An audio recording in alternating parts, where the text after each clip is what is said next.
Assalamualaikum warahmatullahi wabarakatuh. Perkenalkan, nama saya Habibah. Saya dari Fakultas Ilmu Pendidikan, Prodi Pendidikan Ekonomi kelas A. Hari ini saya akan menyelesaikan tugas ujian akhir semester mata kuliah Pendidikan Pancasila dan Kewarganegaraan yang diajarkan oleh dosen pengampu yaitu Ibu Fitrah Mulyanti MPD. Baik, adapun materi yang akan saya bahas yaitu Geopolitik Indonesia. Pengertian geopolitik. Geopolitik atau geopolitics berasal dari kata geo dan politik. Geo berarti bumi dan politik berasal dari bahasa Yunani yaitu politela. Poli artinya kesatuan masyarakat yang berdiri sendiri dan tela artinya urusan. Geopolitik dapat diartikan sebagai ilmu bumi politik terapan atau applied political geography. Wawasan Nusantara sebagai geopolitik Indonesia.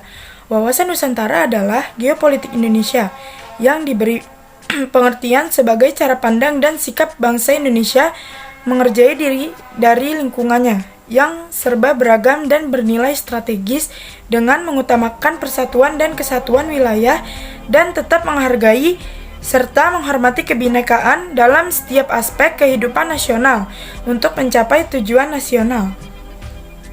Latar belakang wawasan Nusantara sebagai geopolitik Indonesia. Yang pertama, falsafah Pancasila. Yang kedua, aspek kewilayahan Nusantara. Yang ketiga, aspek sosial budaya. Dan yang keempat, aspek kesejarahan. Kedudukan wawasan Nusantara. Yang pertama, wawasan Nusantara sebagai wawasan nasional. Dan yang kedua, wawasan Nusantara dalam paradigma nasional. Asas wawasan Nusantara. Asas wawasan Nusantara merupakan ketentuan dasar yang harus dipatuhi, ditaati, dipelihara, dan diciptakan agar terwujud demi tetap taat terhadap kesepakatan. Fungsi wawasan Nusantara. Wawasan Nusantara berfungsi sebagai dorongan, motivasi, serta rambu-rambu dalam menentukan segala kebijaksanaan. Tujuan wawasan Nusantara. Wawasan Nusantara bertujuan mewujudkan nasionalisme yang tinggi di segala aspek kehidupan rakyat Indonesia yang lebih mengutamakan kepentingan nasional. Lalu unsur-unsur dasar wawasan Nusantara. Yang pertama wadah, yang kedua isi, dan yang ketiga tata laku.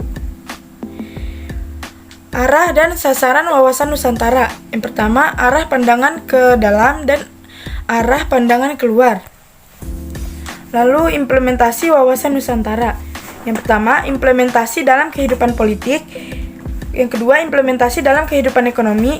Yang ketiga, implementasi dalam kehidupan sosial. Dan yang keempat, implementasi dalam kehidupan pertahanan dan keamanan. Tantangan implementasi. Yang pertama, yaitu pemberdayaan masyarakat. Yang kedua, globalisasi. Yang ketiga, era baru kapitalisme. Dan yang terakhir, kesadaran warga. Baik, itulah yang dapat saya sampaikan mengenai materi geopolitik Indonesia. Kurang lebihnya mohon maaf. Wassalamualaikum warahmatullahi wabarakatuh.